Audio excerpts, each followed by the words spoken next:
I think what I'll do, I'm gonna. Okay, there's. Hello. All right, I'm going back in. Okay.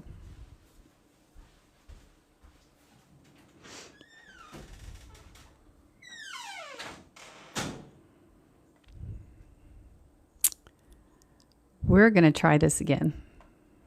One more time.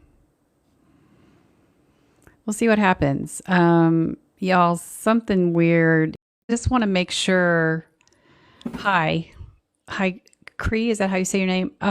Please be following my backup account. I know we've got some spam accounts out there. They've all been reported. I have two other accounts, Rev Karla Shop, which you see right now up in the panel, and Rev Karla TOO. They are, both of those are showing in my profile. Please go follow them. I've got some things happening with this account, and I'm afraid I think I'm getting, I think I might be getting reported.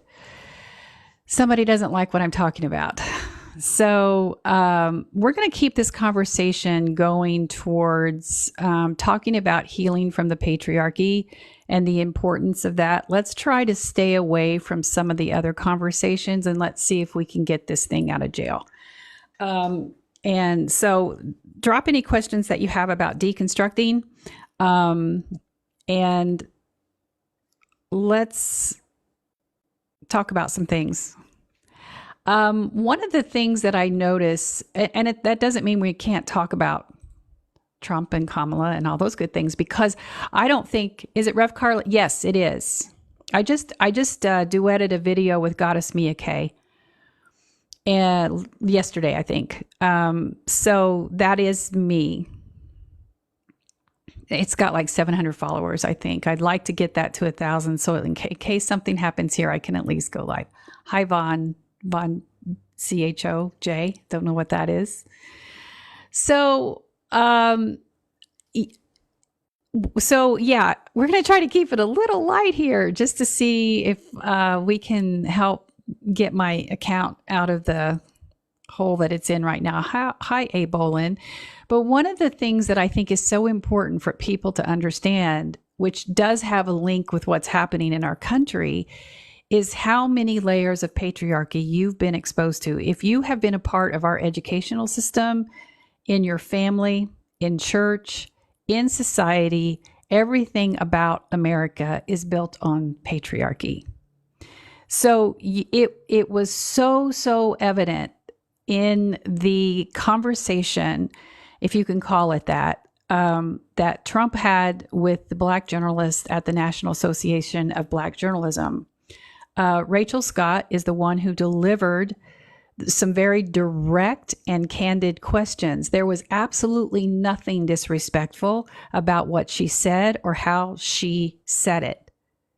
And in a world where somebody didn't feel entitled to be able to control the narrative, a proper response to that would have been, thank you for that question. Let me explain my position.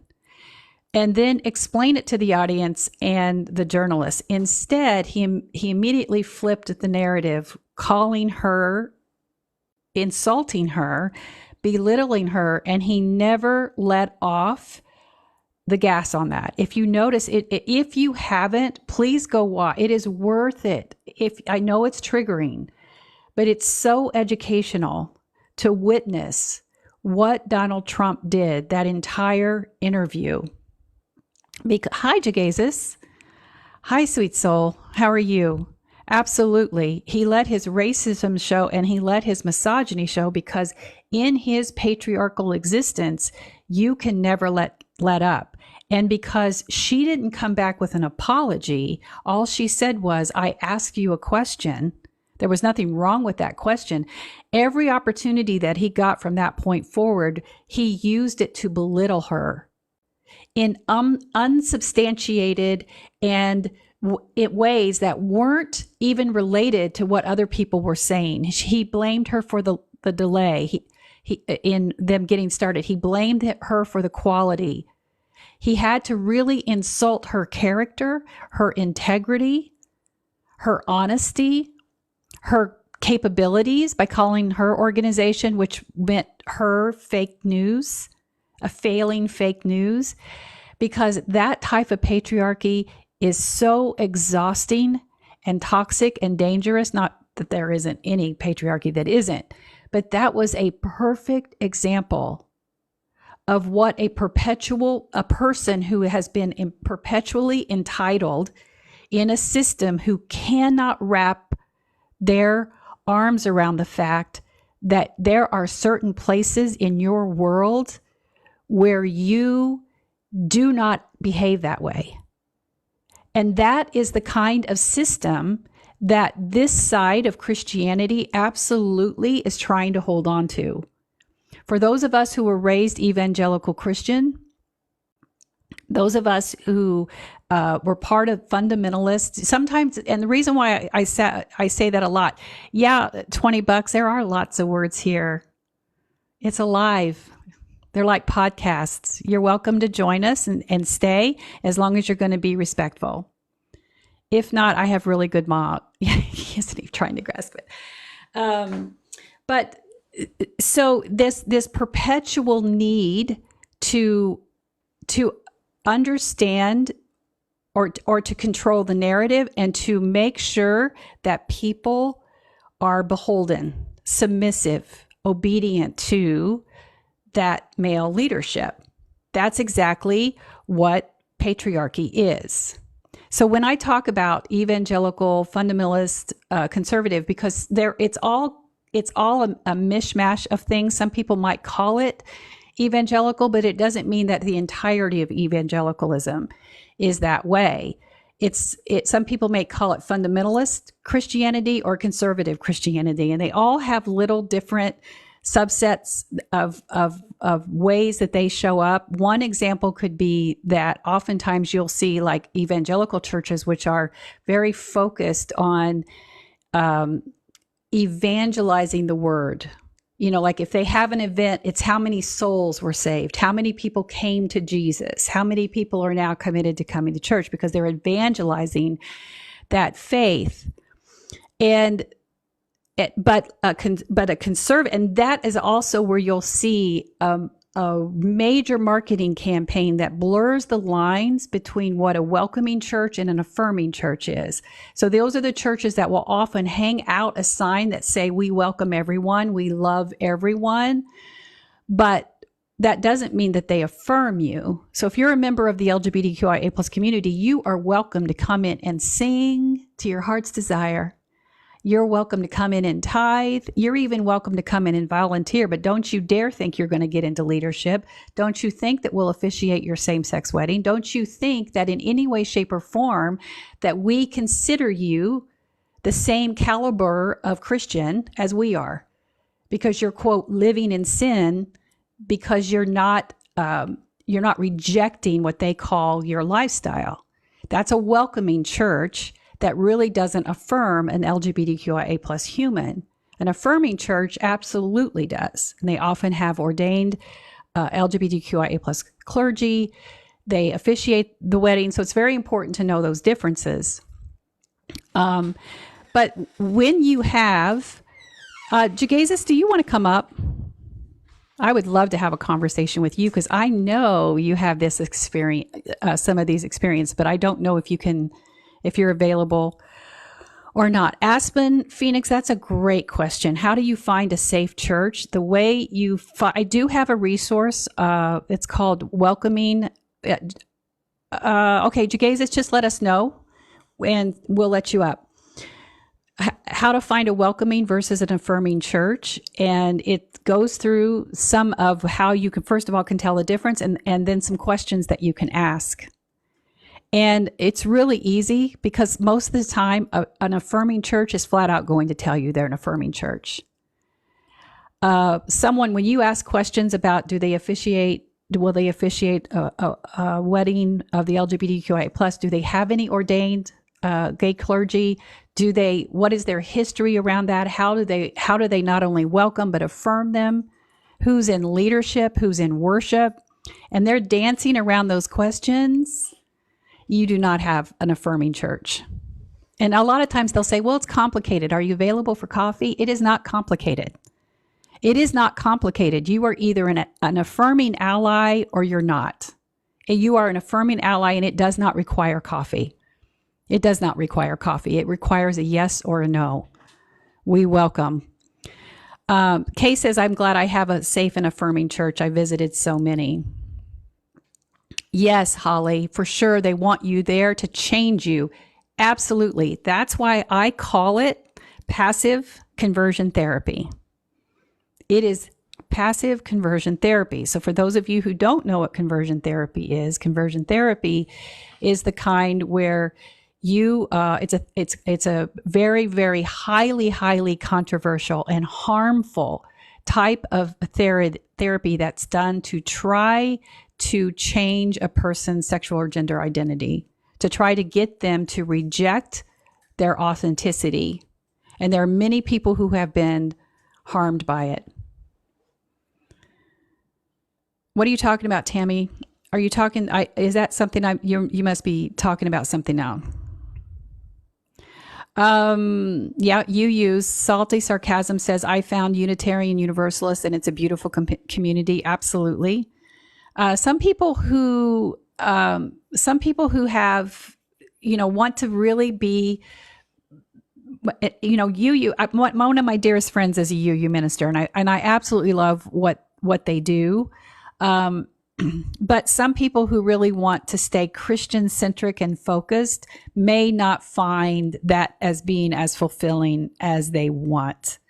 They will oftentimes very much, depending on the leadership, reject being anything Christian centric. You certainly won't have anything talking about Jesus Christ as our Lord and Savior and looking at baptizing people into just the salvation of Jesus and things like that.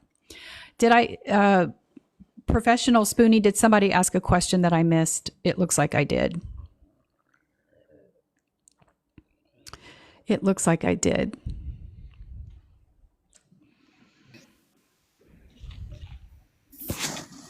Hey, you.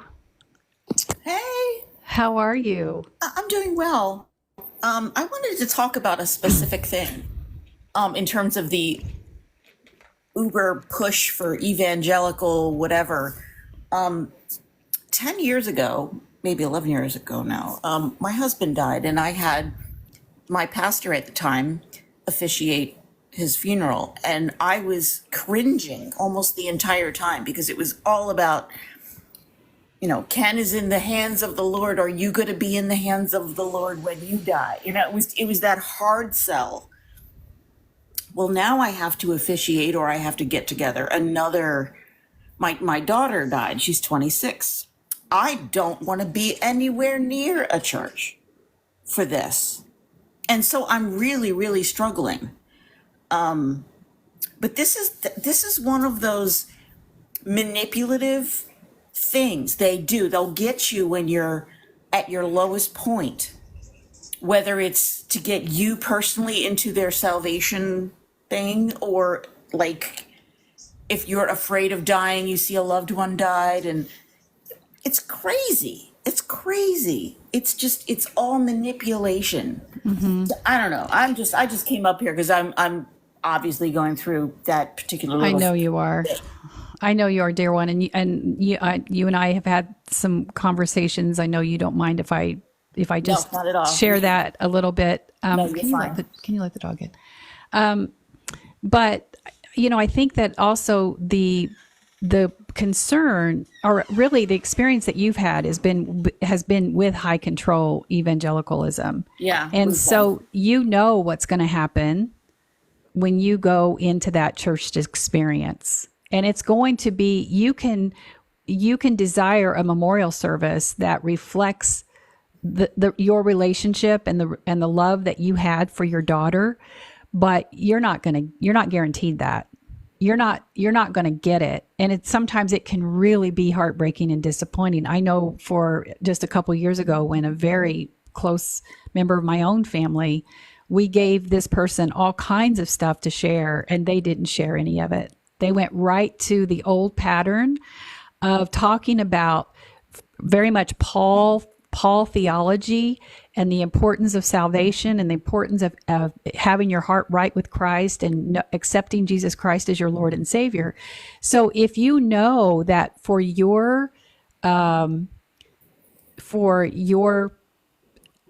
without talking too much about it, because of the exterior influences that you have in your life, if you can have that and then think about a private, more private, intimate thing that you can do to honor that doesn't require the service of the church, I think might be something that you can that you can do. And I'm really happy to brainstorm that with you sometime. Yeah, and I'm actually thinking of a venue of some sort that is not associated with the church.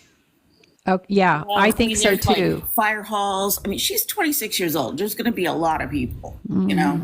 So I'm hello. Oh, ShanShan, can you mute for a second? And it might you might have to actually. I don't know if it's going to work because you're. I'm hearing an echo. Is anybody else hearing that echo? I did. It's gone now. Okay. All right. Keep muted for a second, ShanShan, and we'll get right to you. So I think that you're going to have to. You may have to accept that so that you don't set yourself up for disappointment, that it's going to be something that they absolutely cannot deliver. They can't anytime that type of patriarchy, religious Christian patriarchy, is going to always show up as they are. They cannot deviate. They can't, because to deviate compromises the system. And in that system, you're just the obedient. You are to be obedient and silent and submissive and accept the fact that for your well-being, they're going to do what they want to do with that service. Well, I have ideas, and none of them have anything to do with a pulpit of any kind or any religious icons. So, I'm going to talk with the other members of the family, and we're going to go from there. But I don't want somebody manipulating the masses into salvation because of my child's death. Yeah. I cringe when I think about my husband's funeral, and it's like, if I had known, I would never have allowed that. But you can't stand up in the middle of things and go, wait a minute. Yeah. So, yeah, for sure. Well, Soft Mom, you're welcome to stay here. Tammy just said to you, hold strong. And I want you to, I'm sending you love. If it feels good to have a conversation soon, just reach out. You have my number. What I'm going to do usually whenever I've come up onto someone's live, I usually hop off and then scroll back and read everything people said. Okay, good. Okay. Good. There's some good conversations. I just absolutely appreciate this opportunity to come up here. I'm not doing well. I mean, but my child just died. So if I was doing well, there'd be something wrong, That's how I see it. It's gonna take time. Yeah, I have lots and lots of people helping me, talking to me, family and friends and therapists and whatever. You are just one of many resources, and I appreciate you so much. So, because this is a unique problem. Yeah. This isn't something that I think my therapist, for example, could help me with, That religion stuff, it's tough because it's deep in us. It's deep in us. And this is a portal through which you are going to pass. You are going to pass through this memorial service, and at the end of it, and 98% sure what to expect, right? So then the question becomes, how can we help you spiritually and emotionally prepare for that service? That's really where, and then how can we have you help you have the meaningful service that you need, that helps you with the things that we talked about related to the love and the life here versus what happens after. So let's just keep that conversation going. Yeah. Thank you so much. Everybody, have a wonderful day. I'm going to hop off. Okay, love you. Well, hello, ShanShan. Try to unmute and let's see. Oh, yeah, that's better. How So I are got you? my AirPods in now. Okay, good. How are you? I'm good. Did you have a question or did you have something you wanted to say? Yeah, well, I just want to hold on. I don't know why I can't hear myself in the AirPods.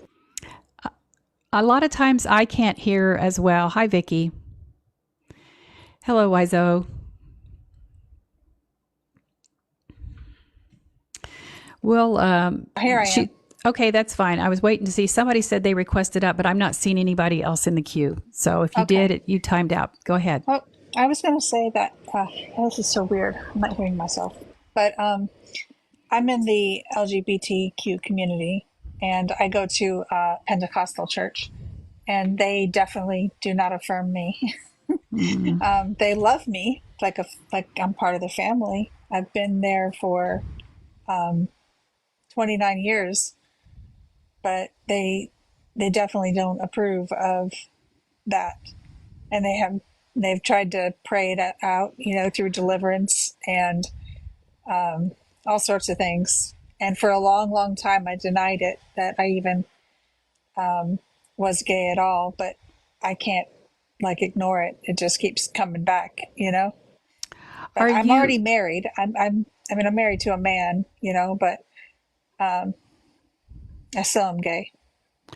Okay, so you're still an active member of this church? Yeah. And so they're aware of your sexual identity. You've shared that with them? Yeah. Okay, and then they have tried to pray that out of you. And I hear you saying that you are now fully accepting of this. And how does that feel? Is this something you're comfortable having this conversation like this? Yeah, I can have this conversation. Because I think I was just going to say somebody out there is going to hear this and it's going to help them. As long as you're comfortable. Mind. Okay. I'm very truthful and honest and open. So there's something there. You've been at this church for many years, and there's still something there that resonates with you and still feeds your soul. Is that? Yes. I mean, I'm not completely fully accepting of my own situation. Okay. I'm still confused. I go back and forth with it. But yeah, I love them like a family. You can't just leave your family. Okay. First of all, can we get hearts for ShanShan in the comments? I think when you get off here, you might not see them all, but I think people, especially here, we very much try to make this a safe space, and we block any trolls. But I know you need to see this and know that you are absolutely in a safe space. And the one thing that I want to also pause and say is, because you said that you are struggling with this, are you in the care of a licensed therapist? I do have a therapist, but I can't see her for a bit. I'm sorry for the noise. That's okay. Big truck going by. Here comes another one. That's all right. We're used to things happening, here. Okay, you can't see your therapist for a bit? No, just because of money. But okay. Yeah, but I'm going to see her soon. Okay, so I want to be really mindful, especially for anybody here, that the most important thing that you can do is make sure that you are, I'm going to bring this amazing human up because this is someone who can help in this conversation. Obviously you seek that relationship, you continue as you can. And for our purposes here, the impact that your religious heritage has had on your struggle, your acceptance of yourself, if there have been issues of guilt and shame. And Jegaysus, hello, beautiful soul. I'm so glad. I was out of the room, so I just came in. I'm kind of catching up. Well, thank you. ShanShan just came up and was sharing with us that they have, ShanShan, I don't know your pronouns. She. Okay. She was sharing that she's been at church for a long time and is learning to accept the things about her. And her church has tried a couple of times to pray away some of the things, but ShanShan is also, and I don't want to speak over you, ShanShan. I just don't want you to have to repeat it if that doesn't feel like something you want to do. Is also just coming to terms with herself. And we have already confirmed that she does have a licensed therapist that she will be seeing as much as she can.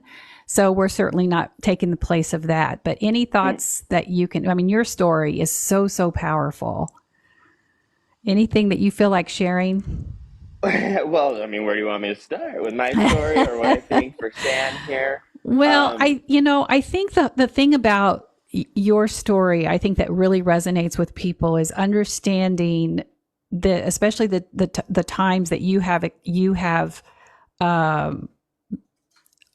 I've been exposed to conversion therapy, and how that harmed you. And even those who said, I think if I remember correctly, the praying over you, praying the gay away kind of things.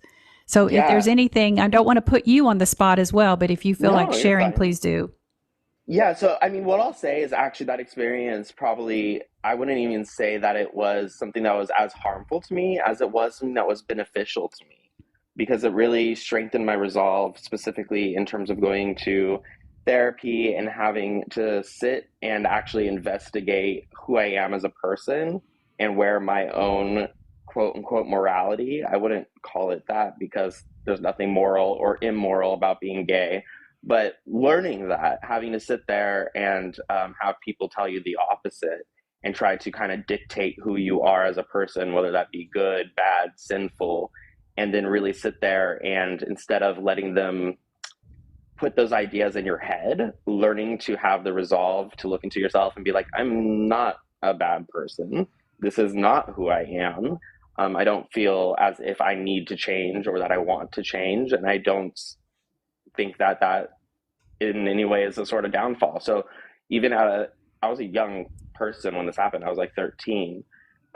So even at a young age, being able to like really sit down and learn that about yourself is, I think, something that made me stronger in the end, more than it did hurt me. If anything, I felt really sad for the therapist, especially I had a two-team therapy thing. One of the guys was actually ex-gay and he was in his mid-20s, and looking at him and seeing what I could be in 10 years looked miserable. I felt a lot of sympathy for him because here's a guy who during our sessions admittedly still said he still quote unquote struggles with attraction, but has decided against it to live a pure and chaste life. So he's celibate, but he's trying to learn and trying to force himself to be attracted to the opposite sex. Looking at that and knowing I didn't want to become that, a constant struggle, a constant fight was more of where I was at. So I learned strength and resolve, and I also unfortunately had some learnings of pity and knowing where I didn't want to go down the road.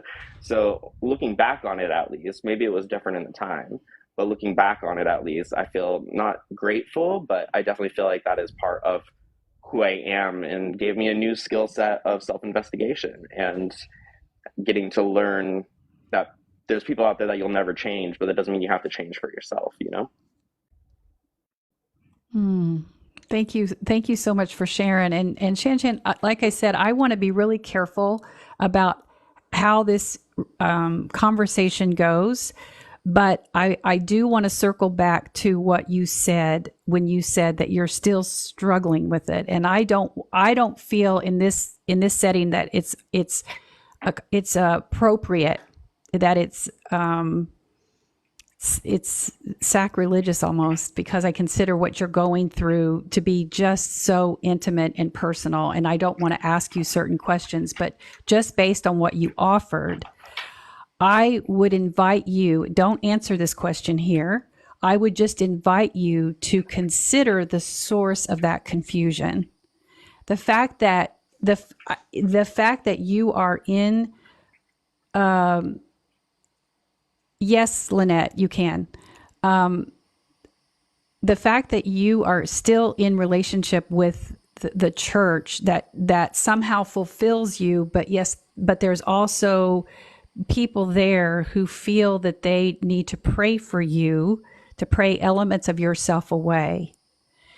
I think sitting with that, really getting to the source of some of this confusion is an opportunity for you to start to figure out some of these things. And that's the inner work that you can do independent of what you're doing, because you'll have things that you'll work with your therapist, but religion, the exposure to religion and how it impacts you and your religious heritage and the narratives that have been placed on you, that we all have had from some kind of societal or familial.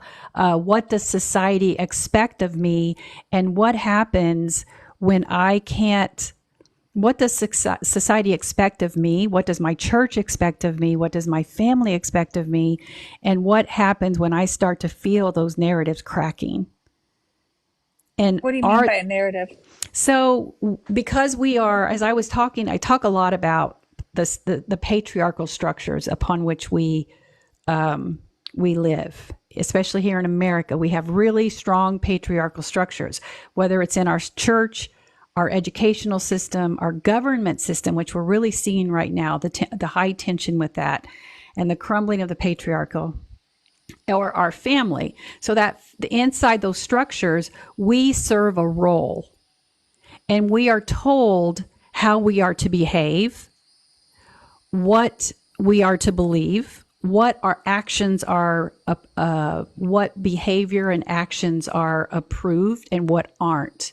And when we fall out of line, we're quickly brought back in, where we submit back into that authority, or we're considered an outlier.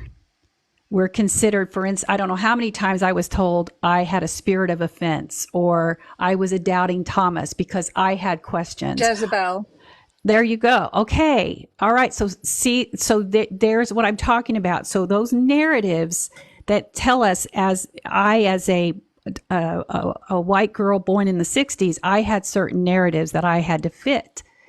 And then when they don't fit anymore, you don't fit in that, you start to feel suffocated and you start to break them out. But the people that benefit from you keeping obedient and keeping yourself small so that this structure can stay solid and the people at the top can stay in power, they're not going to like that. They're not going to like you living outside those narratives. So you have been a part of this Christian narrative in your belief system with your church for many, many years. And what's really, what you can say in very simple terms is that you feel the narratives don't serve your highest good. They're not truly reflecting your authenticity. So that struggle, knowing the source of that struggle, can help you identify, is it because you desire to live in obedience to that structure, or that narrative is suffocating you, and something about that structure, which is your religious heritage, will not allow you to live free from it? I'm not judging, and I don't want you to answer that here. Just please, that's just a question that you take with you in your time of prayer or meditation or whatever you do, and sit with that and let whatever comes, do some free writing, do some journaling. But that'll really help you, especially when you start to go in with your therapist, that you did this exercise and see what comes. The other thing I often offered my spiritual care clients was to say, what does life look like? What does life look like without that guilt or without that struggle? And this has nothing to do, I saw that you have a supportive relationship. This has nothing to do with living independent of people. It's more about embracing who we are. But see what rises for you. It's an opportunity to kind of dream, which is another thing that we lose. We have that as children, and we often lose it as we become more obedient and heavily laden with some of the things that patriarchy is putting on us. Because in order for us to stay compliant as we get older and we're more responsible, and systems are going to tell us what to do with our money, for instance, tithing, and those obligated things that we are supposed to be responsible for, that system becomes even more oppressive to us, and we lose our dreams. We lose. Can I add something there? Sure. I also would say just asking, I know you touched on it, but asking the question of who does it serve in a positive light, who does it serve the most, I think is such an important question, because at least in my experience, and maybe in many of people's experience, being fully yourself and being able to show up with everything that you have, all your gifts, your talents, your empathy, being fully within that better serves everyone around you, such as being a parent. Being a full, active, and attuned parent is going to help you raise your kids better than being, unfortunately, as many people are, downtrodden, depressed, withdrawn. You can't be there fully in the moment and dedicate your resources and your energy towards raising, a family. And I see it the same. I see, say, a church community as a family. And if you can't put all of yourself into that family, if you can't put yourself fully into that organization and show up with all of your talents from every side of you, then you're not able to lift the organization up as much as you could. You're not able to really dedicate everything you have to it. And so at that point, I think it's really weighing how much of this, as Rev said, how much of this obedience is beneficial, like have everyone structured and have everyone within a certain paradigm that fits. Is that more beneficial to the organization and to my ultimate goal, whether that's spreading love, kindness, the gospel, or is me showing up 100% as my true authentic self? Would that be more beneficial to the organization? And coming between which one has the most pros, that would probably help shine some light on where you should be as well, I think. Yeah, that's a really good point. Now, ShanShan, we've been talking a lot, and I don't want to overwhelm you. These are big hearted conversations. And if do you have any questions? Because it's absolutely okay anytime to drop out and go process this, but I want you to continue to feel safe as we're having this conversation with you. Thanks. I had a couple thoughts, but I lost them. That's I okay. didn't want to overtalk anybody. Well, I appreciate that. That's I very wanted to say that I am invited into the choir. I'm allowed to sing in the choir. Well, all right. So that's good. wonderful. Well, I mean, there's the talent they do I love was me. talking about. There's the talent. Yeah. They do love me. I mean, I know that. They've been there for me for 29 years. They're not accepting of my sexuality. That's all. Yeah. Can I ask you maybe a the best personal for me. question about that? Sure. So when you say that they're not accepting of your sexuality, how does that make you feel? Because back to what I was saying a second ago, I feel personally as if I would be guarded. I feel like I wouldn't be, I'd always have a wall, a mental and emotional wall built up that would not allow me to connect fully with people if I thought that there was judgment and resentment from their end. Yeah. And how does that feel to you? Are you feeling like you're able to fully be yourself and fully offer your love, or are you feeling that wall blocking? Probably what you said, not completely able to be myself. Yeah, I wish I could show my true self to people, but I think when I do that, I really scare people away. I don't think you scare them away. I think they scare themselves away, but Ooh, that's a good point. that's a dark place to be. I totally understand that feeling. And it's also such a hard thing because there's a dichotomy here, right? Like you said, you've been there for 29 years and you do love these people. And so it's such a hard place for you to be in, where you feel like you love them and offer them all this kindness and you're not reciprocated in that feeling of love. And it's a struggle. I definitely understand wanting to stay there because, again, it's a family, it's a community, and sometimes it can feel almost selfish to want to put your needs above theirs. But at some points, that might be the only way to grow, like a plant stuck in too small a plot. You might need more room and more acceptance to grow fully into being happier or being able to better serve the community, whatever that may be. You may need the space of an organization that'll let you have that kind of room. There are 2 other churches in this area that accept LGBT, but like I said, they're not my church family, and Right. it's very hard to leave a place that you've been at for 30 Oh my years. goodness. Yes. Mad McLeod, thank you so much for your kind words. That we do. First of all, the mods are amazing. They're uncompromising when it comes to keeping this a safe space. It's hard in a public situation, but we try our best. We can't control the people that are watching outside of the live without actually coming in, but we do. So really, a couple hearts to the mods, please. They do an amazing job. Beach Bum Soul, just mentioned any MCC church near you. So MCC is the Metropolitan Community Church, or is it Christ Church? I can't remember. Never heard of it. Okay, so that was started by 2 members or 1 member of the LGBTQIA plus, and it's an amazing church. It is Christian centric. And but there aren't as many around. So if you just look up MCC or Metropolitan Community, I think is what it is.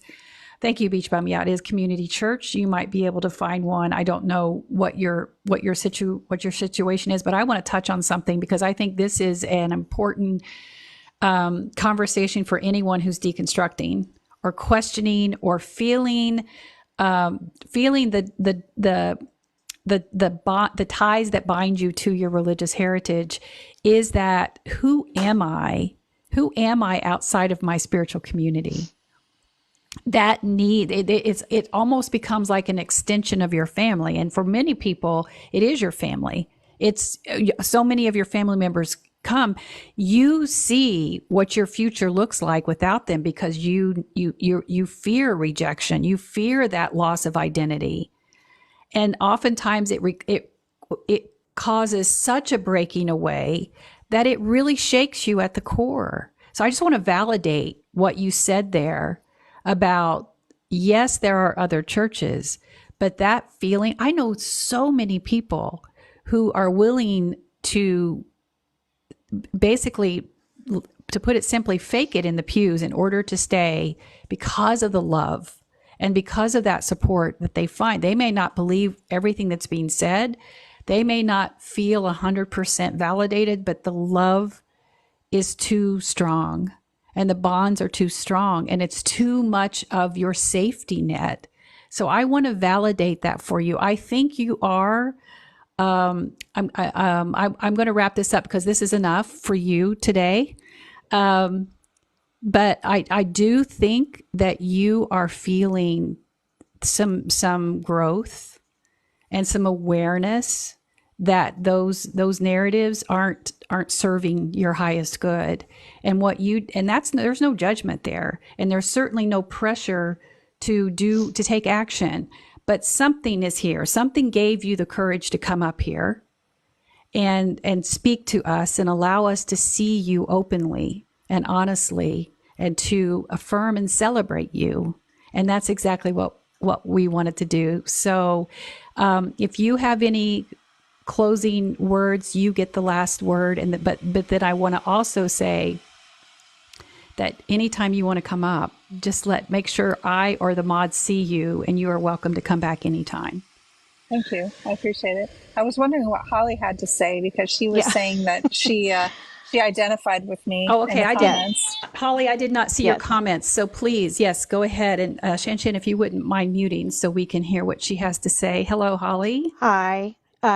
I just felt so passionately about what you're saying, and it's just hitting me to the core that, I've never joined a live, but I just felt like I needed to. So I was 30 years old and married, and I attended a Baptist church throughout my life and just knew that wasn't being true to myself. And so I lost a lot, but I just have such empathy for where you are.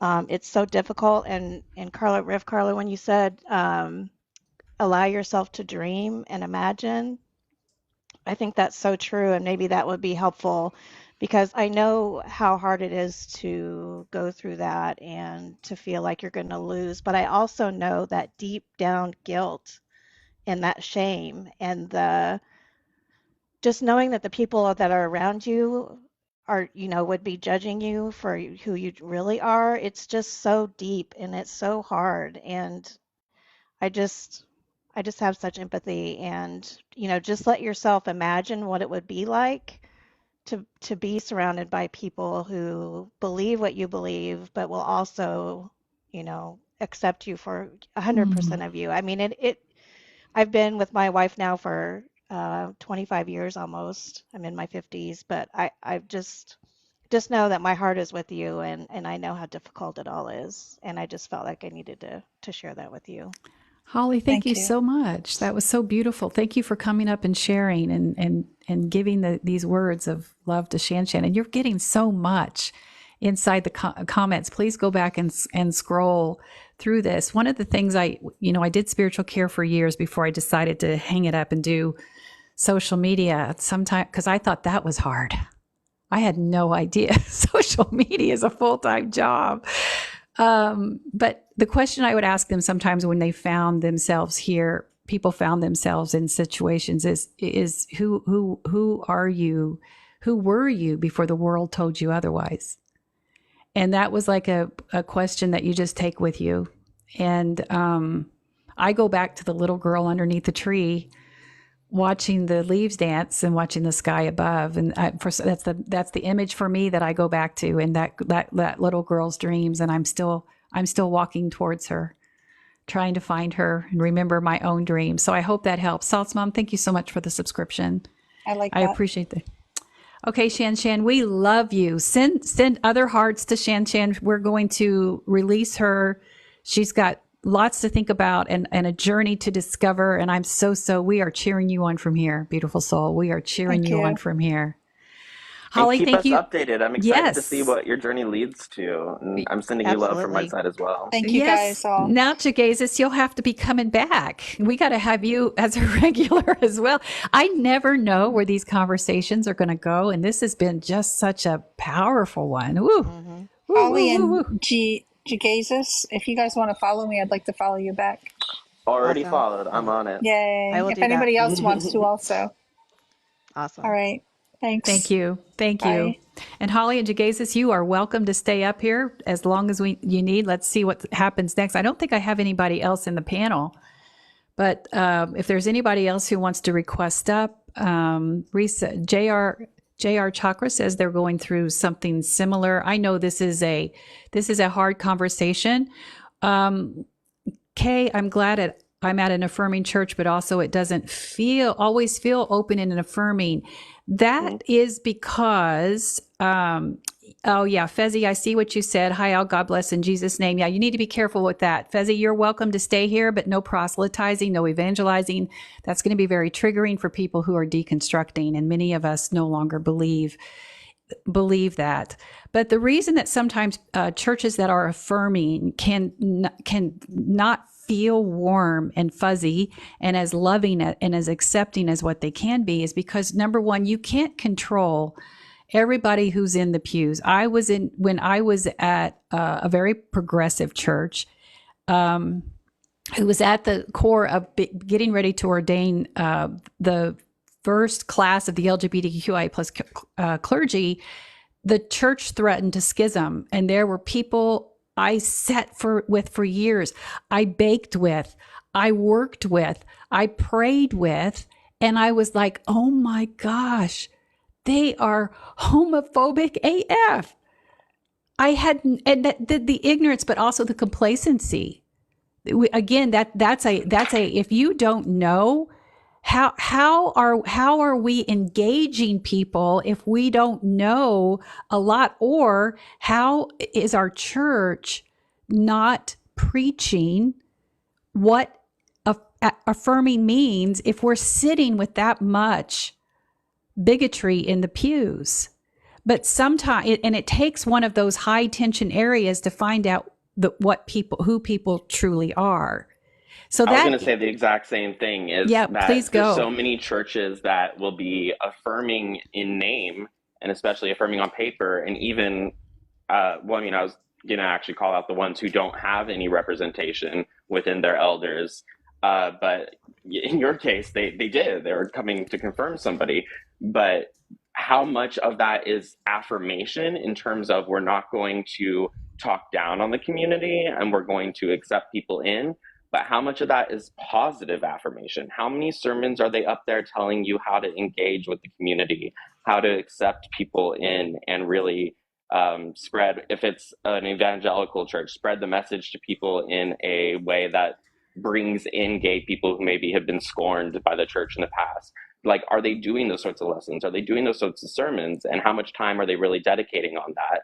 Because if you look at churches that are non-affirming, they spend a good percentage of their time up on that pulpit talking about how bad or how lost or how this generation is going to hell.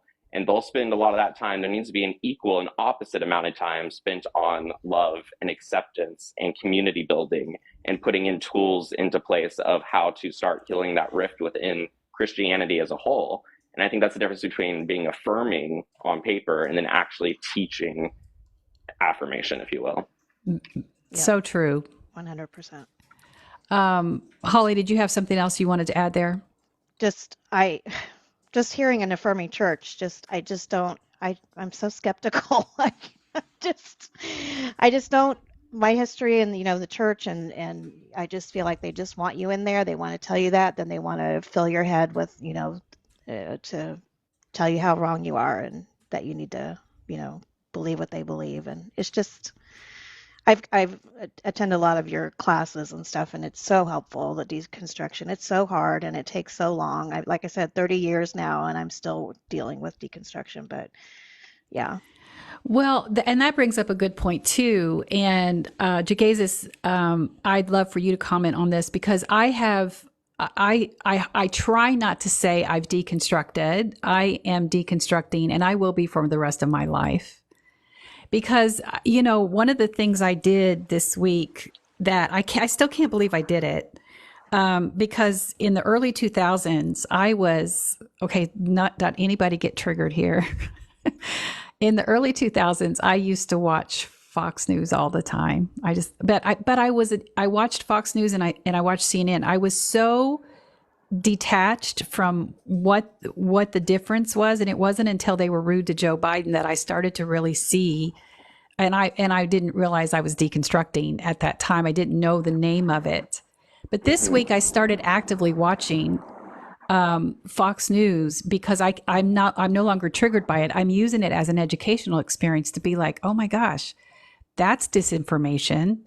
It's intentional. I could easily start to be from fair, the source. It's changed. The early 2000s Fox was much different. Yeah, it's for definitely sure. Changed. For sure, it absolutely has. But now being able to see it from that, and I look and I think about that, and I think, 2 years ago I couldn't have done that. I would have been throwing things at the TV. I would have been enraged because the triggers inside me of the stuff that I was still healing from that patriarchal. The lies that it told me, the lies that patriarchy told me, and the narratives and the things that they keep saying to remind people that, hey, don't buck the system. We're all obedient to the system. It's very subtle, but it's there. And 2 years ago, I couldn't have done it. And now I'm sitting there going like, oh, I saw what you did there. Oh, I saw what you did there. And within 90 seconds of watching it, they dead named Caitlyn Jenner. And this is not an opportunity to talk about what you think about Caitlyn. I don't agree with any of her politics, but we don't dead name people that we disagree with, or we have a lot of deconstructing that we need to do from our own transphobia. So to see them do that and to understand that Caitlyn sees herself as one of them. And yet that's what they had to say to her, about her. And so anyway, my point is that I really do have a point here, is that we are constantly looking at ways that we're growing, and we don't recognize that we're healing, which opens up a new level, an opportunity of ways for us to realize other things that we might be carrying that it's time to release. We're constantly doing that. And if we see that as an opportunity, then we'll continue to deconstruct and we'll continue to heal, and we become a better version of ourselves every day. So I love that. Kay, hello. Yeah. I see that you're up. Hi. Did you have a I was question gonna add or to a that. comment? I think I'm always going to be deconstructing, like you said, but I always still refer to it as I am deconstructed. But Yeah. you made a really good point, because I would not be able to do that. I would definitely be triggered by watching Fox News and watching them dead name people and watch how they try to manipulate the audience. That still Yeah. sends me into a fury. So Yeah. I may be becoming better each day, but I don't know if I'll ever get to a point where that does not trigger me, just Well, and because it's so close to my community and I deal with it yeah. all the time in my comments. So it's kind of hard to heal from it. So I look forward to that day. Well, and you know what? And it's okay if it never comes. And that's what I said when I see people, because there's also those of us, Jegaysus, who I feel can stand in the gap. You have a whole other level of trauma related to that I don't carry. And so it might be like, oh, let us look at these things so that we can see what's happening, and so that we then know what is being said by this radicalized extremist view of Christianity. But yeah, you stay away from it. We got you. We got you. Hi, Monica. Okay, Kay, I'm sorry. Did you have a question or a comment? You're okay. Actually, I was talking about how I'm at a quote unquote affirming church. Sorry, I'm nervous. It's okay. You don't have to be nervous. Take a deep breath and just know you're around people. This is a safe space. So we were talking about how the people in the pews you can't control. I'm struggling with feeling like I need to leave because of that. Mm-hmm. I am a lesbian woman. I am out about that, but I feel like it's a don't ask, don't tell situation in the pews. And we are also in transition of our minister retired. I was very comfortable with her, and now I'm very afraid of who may come in. Mm-hmm. So, yeah, I don't know. I don't know exactly what I should do in this situation, because I feel like I love these people dearly, but is it healthy for my mental state to stay? Jegaysus, you want to go? Then I'll go. Yeah, sure. So I would say, firstly, that's probably one of the biggest emotional times in your life, when a minister is leaving and you're going to have to give that trust to somebody else, especially because a lot of people, I think, really don't allow trust to build in a natural way. There's many people, at least who I know in my personal life, who automatically give respect and give trust to anybody who takes on that minister role, without necessarily realizing, like you said, you've had this time to become comfortable with the minister and you trust her. So it could be very scary for somebody else to be coming in. And I would firstly like to recommend not just handing over all of yourself to the new person until you know who they are. That is, if you choose to stay. And then as far as people being maybe, I don't want to say blind, but, willfully ignorant, I don't know how to say it. People in the pews who necessarily aren't like all in, but are just choosing to be don't ask, don't tell, like you said, is probably the perfect way to put it. I would say, I can only speak personally.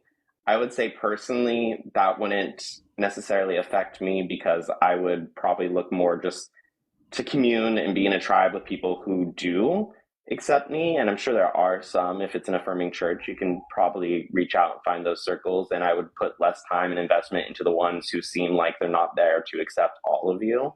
But if you feel like it's kind of a pros and cons thing again, if you feel like there are more people there who are just trying to overlook who you are as a person, as compared to bringing you in and fully supporting you in whatever you do, whether that's your partnerships or your advocacy, if they're not uplifting you and there's more people that are just overlooking you, then especially with this transition of the minister, then it might be time to look at other places. And you don't have to jump out of the water fully.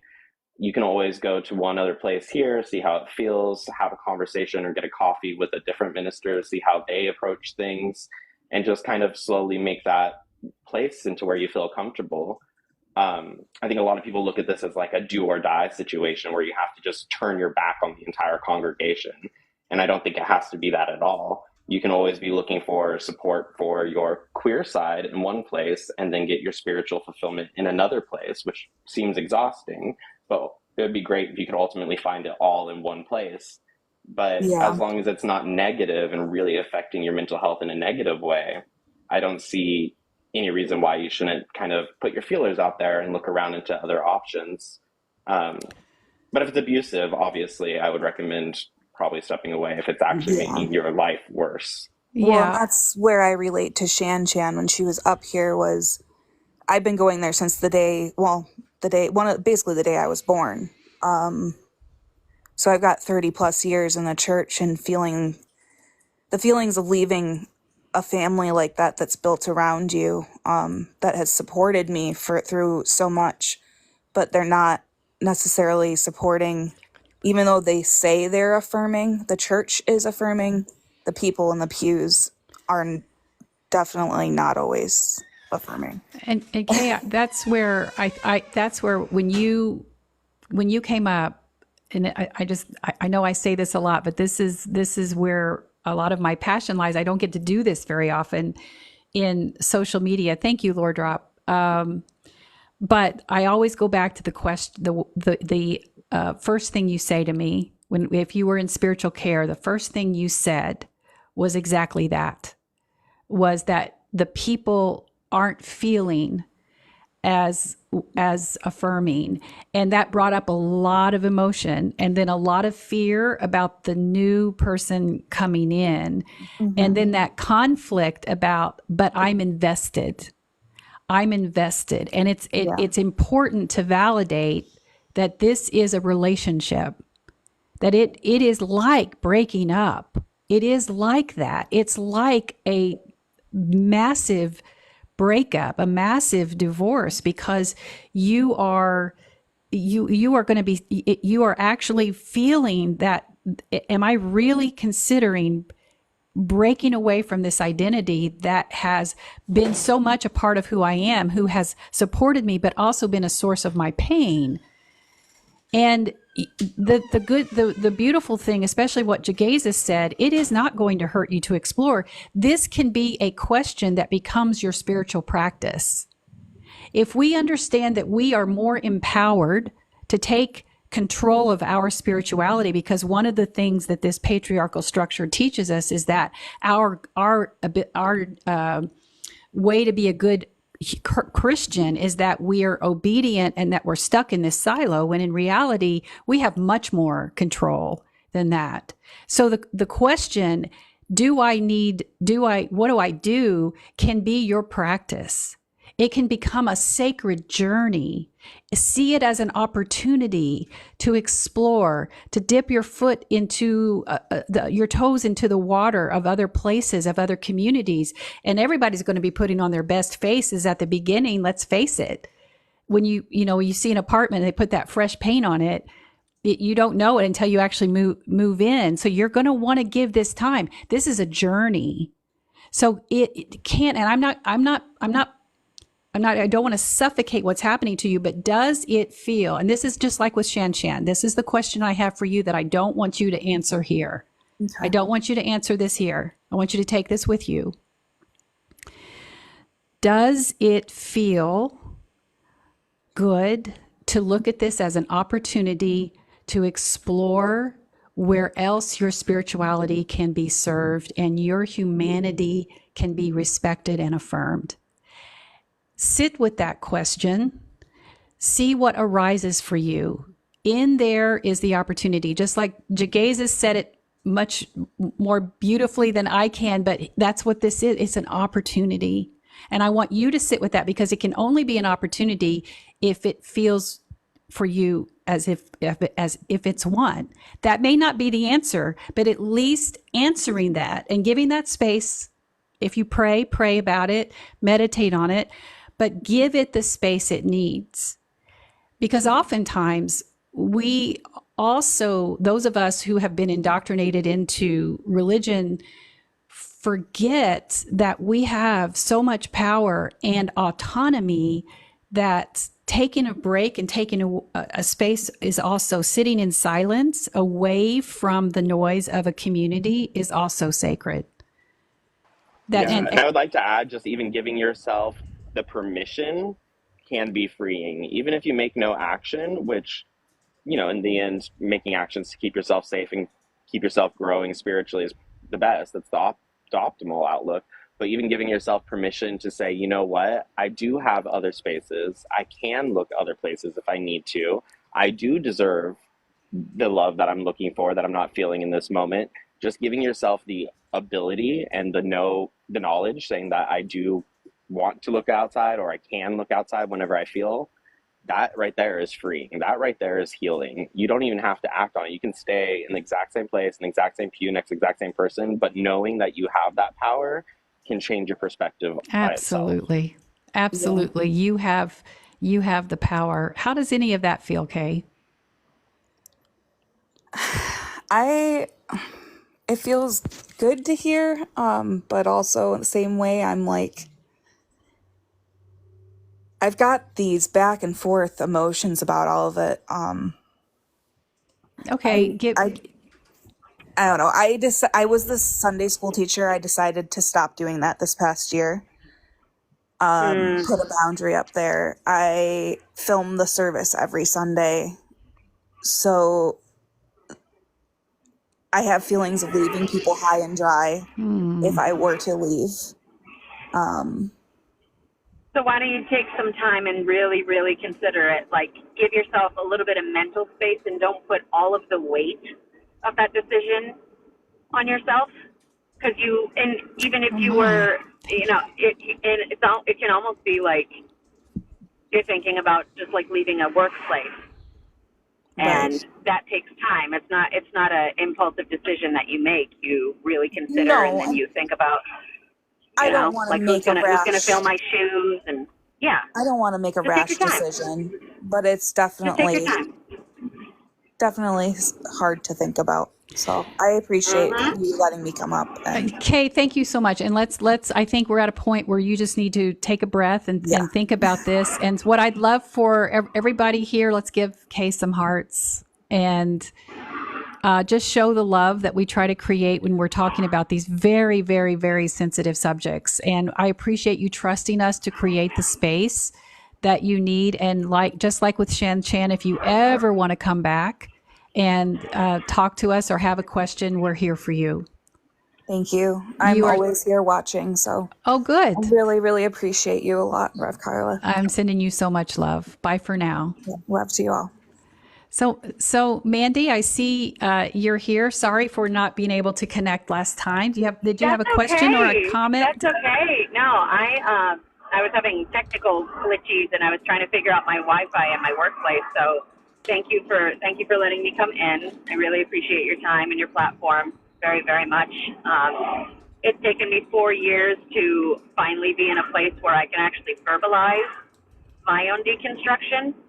And I was, I'll start right at it. I was publicly excommunicated from Assemblies of God in 2001. 2001. I was attending Berklee College of Music. I was attending music school. We had tried Exodus prior to Berklee. My family wouldn't let me go to Berklee unless I attended conversion therapy. Ex-Exodus member here. I feel for you. You are? Oh my God! Thank God. Are you two following each other? I just did earlier while I was letting Kay speak. Yep. I'll follow right now. Okay. Yes, please. Yes, please. So I come from that. I'm a professional musician. I'm a songwriter. I'm a public educator. I'm a social activist. I'm a lot of things. And I basically have had to the whole outing situation was so boundary crossing that everybody else outed me for me in every way, shape, or form, whether it was the church, whether it was my job, whether it was my family. There was no respect of privacy. And, I'm turning 42 this month, and it's still going on. It's crazy. Nobody cancels people better than Christians. The wrong kind. Wow. That's powerful. Sebastian, hang on just a second. Stay muted. I'm going to introduce you in just a second.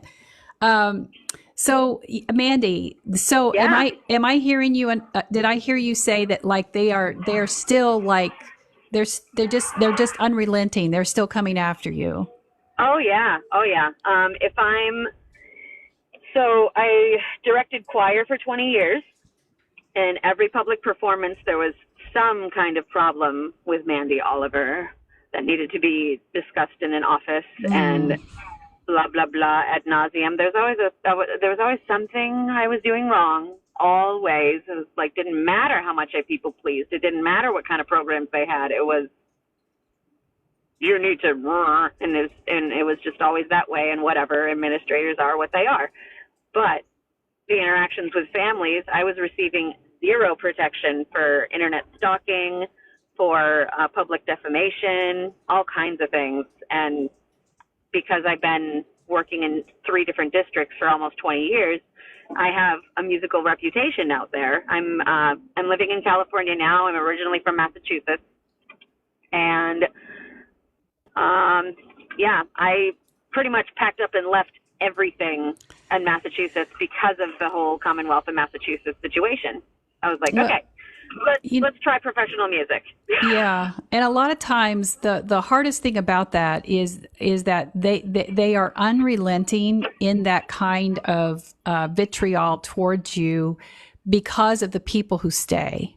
You then become an example of what happens. They use you, especially when it comes to something like that. You said Assemblies of God, I think. Assemblies of God, Pittsfield, Massachusetts. Yep. Okay, so that very much is the one of the highest control cult like Christianity that is going to absolutely be brutal in its attempt to bring you in compliance. And when that fails, you will always be perpetually set up as at a pedestal as the heathen and heretic that you are, to remind people in this fear-based theology to not cross the line. Do not deviate, because it's not just in the afterlife, the fact that you have jeopardized your soul, which isn't true, but that's the way they're going. That's the way they're going to market it. Yep. That we're going to make your life miserable in this, because they're tied to each other, and so it really becomes an opportunity for them to try to keep compliance with those who remain in the church. So 100%. I am, and as the fact that you had the opportunity to break away and go as far away from it as you can is absolutely the ideal situation. So that that took a great deal of thought too. I mean, I had divorced my partner. I moved in with my mother. I was recovering from the job loss. I was trying to just recover all the time. And then my father died, and he's a complicated character. He would have voted the other way, and life has been, one country music song after another. So, definitely going. I wanted to just kind of like gauge what you guys think, because I bumped into I'm a social butterfly when I'm out and about and doing my thing, and a woman that works in a local school district was really impressed with everything that I was talking about with what I'm doing and who I am, blah, blah, blah. And she offered the idea of me coming in and substituting. And I know that we need good teachers right now, but I'm also like, I'm not going to do that anymore. Yeah. Substituting for a religious institution? No, for public education, back in public ed. Like, I would have to like be all quarried and do the thing and be somebody that they could call to come in and fill in for class, that's how I started my career, 20 something years ago. It would be okay. But the climate for me as an individual was terrorizing. So I'm not sure. Then don't do that. Don't put yourself through that. I was going to say, so much of this is like a parasympathetic thing too. It affects your nervous system. This constant need to like flee. Like, that's what they put you into basically back when you're at Assemblies of God situation. They put you against a wall to where your only recourse was to escape. Yeah. And that's going to continue, unfortunately, as you heal, to follow you around in different situations that are triggering. And if it's one of those environments that makes you feel, again, that need to flee, or like you're stuck in a box that you can't get out of, you're regressing. You're putting yourself back into a situation where you don't have the freedom and control to do the things and pursue the things you want to. And so I would definitely, I don't think it's, I know it's bad to say, but I don't think it's more important for the need to have good teachers than it is for you to be mentally well. Um, and also, you can't show up 100% for people. You can't show up 100% for kids if you feel like you're miserable or like you're trapped. You're not going to be able to offer that value that you want to. So you Absolutely. wouldn't even be giving them the best service, and that would be not beneficial to anybody. Everyone loses. Sebastian, I'm going to invite you to unmute as well. But while we do that, thank you so much for liking and sharing and all the comments. The liking does help protect the integrity of the live, and it helps it stay out on the FYP. There are ways that you can certainly help the panelists for helping out here today. If you have the needs to, if you have the opportunity to gift. Also, my book is in pre-order. You can find the information at my profile, Deconstructing, Leaving Church, Finding Faith. I very much would appreciate your support there. Mandy, I just invited Sebastian to unmute. Sebastian, how are you, beautiful soul? I am doing very well. It's been a journey. I know it has, and I know that you have had your experience inside church as well. Yeah, I've been abused from two sides of it. It was not just one church. It was from Church of Christ and of Southern Baptist.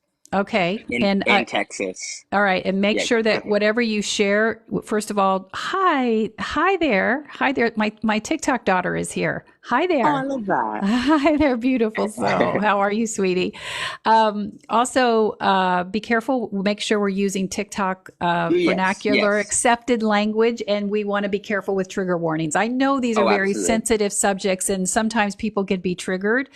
But religious trauma. I think the thing that social media has helped so many people is understanding that religious trauma is real, and that there is some level of harm that you could have experienced inside church that you didn't even know could have led to trauma, because it was packaged in this church, in this religion experience, as if it's not only good for your life, it's good for your soul. So you're trying to reconcile the fact that this is supposed to be good for me, but I feel like crap. You're carrying all this guilt and shame and trying to contort yourself to believe something about yourself, but also about your spiritual community, what you believe about who or what God is, all of those things, and still still trying to be happy, in your life. And I know that that's been some of your experience as well, Sebastian. Yeah. I'm also working on healing things with my mom. She's finally listening, which has taken years of work on it. I mean, I even was on a FaceTime call with her last night, because I've even left the States. I'm in England now. And so I had a FaceTime call with her last night and was telling her that one thing she had put me through, which was I thought it was what normally would happen. I had been arrested for something that overnight, from what she normally would have helped me with as a child, was when I would have a nightmare. I was having a panic attack over something that was in that religion. I thought I had read an article of saying when the devil answers your prayers for something, and I had a nightmare after reading that article, and my mom used to help me with calming down from nightmares, and then I came over to her and said, "Mom, I'm needing your help," and she was like, "I have to go babysit your niece, and I can't do anything right now." And I was just like, "I just need a few moments," and she was like, and then it started going into a full-blown panic attack and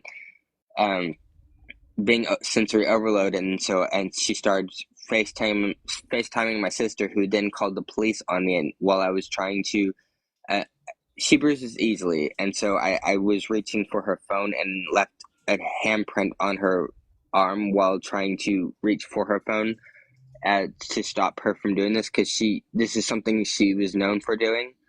She would record me video record me while I would have a panic attack and show the rest of the family it. Yeah. But I mean, I was telling her what had happened last night, and she was like, I have failed you. Can I jump in on that? Because I don't want to. Jegaysus, I was going to ask you to come into this. Oh, sorry. Okay. She may, I mean, like, I can't take that away from her. She may feel like she failed you. And in honesty, she may have in that moment.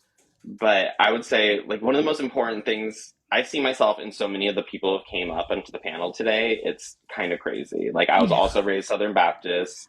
I also struggle with panic attacks and GAD.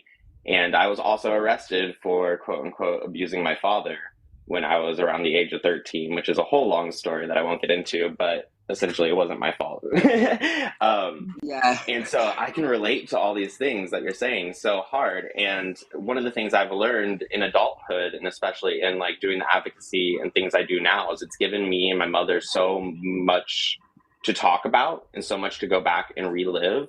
And one of the things I've learned through that experience is that her perspective is so much different than my perspective. And what I will say importantly is mine still outweighs hers, and that you need to know that as well. You're not only valid, but yours does outweigh hers, because you're the one who had to experience trauma at her hands. And unfortunately, and now that's the worst kind from a parent. I now even have CPTSD every time I see a police officer, because I mean, as skinny as I am, I just, even now in England, whenever I see an officer, I just kind of fawn. Fight or flight, I don't choose fight or flight, I choose fawn. I just try to play like overly nice just to make sure I'm not in trouble again. So the data, the data isn't, I mean, it's not quantifiable yet, but especially trauma-informed therapists are learning more about religious trauma and how much it impacts the diagnosis of post-traumatic stress disorder and CPTSD. For those who don't know, it's complex. So it means a repeated cycle of trauma that it creates an even more severe trauma that the person is carrying. And that because religious trauma is relative, it doesn't have an official diagnosis, but there's many licensed informed therapists who are understanding and beginning to work with spiritual counselors and people who do understand deconstructing to say, help me understand some of these experiences so I can help my patient. And that was my experience as a spiritual counselor. The best experience I had was one where if I got the client first, to get them to a place, I saw it as spiritual triage, to get them to a place where they could settle enough that to then go into therapy, to then go into licensed therapy, because your biblical counselor, your spiritual counselor is not a licensed therapist unless you got the benefit of having both. But I just want to make that very clear, y'all. There's no biblical counselor out there who's serving you, especially if they're trying to convert you. Let's put that out there. To finish my thought on that, though, I do want to say, like, as you're getting older and as you're unworking some of this trauma and as you're like healing on this path, definitely, I just hope that you are kind of separating the mother that you have now. It sounds like you have an open line of communication, which is beautiful. But I also want to make sure that you are just acknowledging that, again, like I was saying, she has a different perspective on things that is loaded with her own trauma, and her own actions are not necessarily, I can't speak for your experience directly, but aren't necessarily malicious and aren't in a way where she wants the worst for you, but she's bringing in all this past knowledge that she's had, the trauma that's been put on her by the very same church, this expectation of patriarchy, like we were talking about earlier, that causes her then to perpetuate that cycle. And as you're working through it, you can really reach backwards and help her work through it too, because I'm sure the person that she is now is not the person that she was back then. And so she No. said she failed you. I mean, she probably realizes a lot of that. And I want you to maybe even help her by realizing that it's not that she failed you, because that feels intentional. It's just that she also was broken, and broken people can't help broken people. Right. And so you both can heal together and get a stronger relationship from that understanding. Exactly. And Jegaysus, you've helped me a lot. I've been following you for almost 2 years now, and you've been helping me with my healing process as well. Oh, Thank you. well, if you haven't found Jegaysus on other apps, I follow him on here and on Instagram as well. Okay, Tuba the U is a really good place to go where they tell their story in detail, and I think that would be really good for you, Sebastian. I am going to have to start wrapping this up, but I want to give the panel one last opportunity to say whatever's on their mind before we start to before we start to close off. So, Mandy, are you? I'm seeing a red bar, Mandy. So I'm not even sure you're able to speak. Are you there? Hello? Yes, I can hear you. We're getting ready to wrap it up. I wanted to give you an opportunity to say bye. Oh, absolutely. I wanted to invite everybody. My room is also a very much safe space, and because of my classroom experience, I do not put up with nonsense in my room, and I put everybody in the principal's office. So. Oh, I had multiple trips there. Thank you, Holly. Man, so did I, all through my career. Ugh. Anyway. Everyone be sure to give Mandy a follow. Thank you so much, Mandy. Sebastian, would you like to say anything?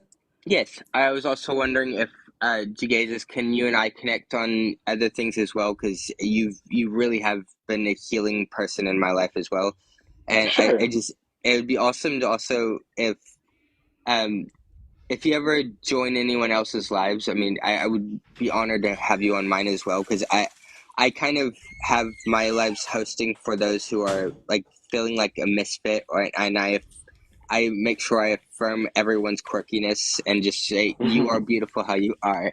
Because again, I part of what I had gone through was as someone who suffers from severe scoliosis. That's something else that my mom would have me do, is like whenever I would go swimming, she would make sure I had a shirt on just to cover that. Oh. And yeah, it made me incredibly self-conscious of it. So yeah. Thank you, Sebastian. Yeah, no, I'll follow you back and then send me a message whenever, and I'd be happy to be in your lives. Let me follow. Oh, thank you. Cool. And Jegaysus, I just want to take a moment to, first of all, please send everyone, if you can gift Jegaysus, at least send a heart in the comments, because beautiful soul, what you have offered today, you created,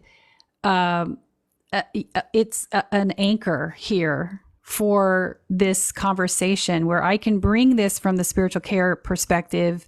You brought the experiential and the insight, and that was needed. I haven't had a live like this for a long time because of the political tension. We very much talk a lot about that. Oh yeah. But this was needed today, and for you being here and arriving, just know that anytime you're here, I have a feeling that this is the kind of live we're going to have, and I'm honored that you came up there. You know, I just love you. I'm glad that we found the right time, right place, and I was able to offer any perspective, just because you know how it is when you're going into different situations. Like, this is kind of different than the lives I usually do because of, like you said, political tensions. I'm usually focused on other things as well. So I don't have that experience necessarily of being a spiritual counselor or a healer, not in the same way that you do. So I'm happy that I was even able to make cognizant sentences that made sense to you. Oh my gosh. It didn't sound like techno babble. They were beautiful. And Karla, a lot of your videos, the reason why I duet so many of yours is because you say everything I cannot put in words. I love you, Sebastian. You're just a sweetheart. All right, Reverend, I'm just gonna. If I may, thank you. Yes. Just one moment. I'm so sorry. I wanted to let everybody give you praises because you deserve absolute to be. Yes, thank you. You deserve this. You deserve this. You are wonderful. I've been on the app for about 4 years, and it's taken me 4 years to finally be able to say the things that have happened without, going into wiggy mode in my body. So you've really helped me with that, and knowing that this is here will help me do the work that I'm doing. I'm actually Good. going into public schools and offering free programming. I'm going to churches and I'm talking to people. I'm doing the thing. So Good thank for you so you. much. I love Thank what you you so said much. about being able to talk about that. That's huge. That really is part of your healing journey. Thank you all so very much. Don't forget, my book is in pre-order, Leaving Church, Finding Faith. Thank you all for your love and support, for being such active participants here. I do have a sacred conversation come up. This is where I teach live off of the platform. I'm teaching on August 4th. I thought it was August 6th. Finding purpose and meaning. I'm always all over the place. Thank you all. Oh my gosh, what an honor. What an honor. Make the rest of your day something beautiful. I love you all. We'll talk to you soon. Bye for now. Love and light. This was a gift. Bye. Thank you so much.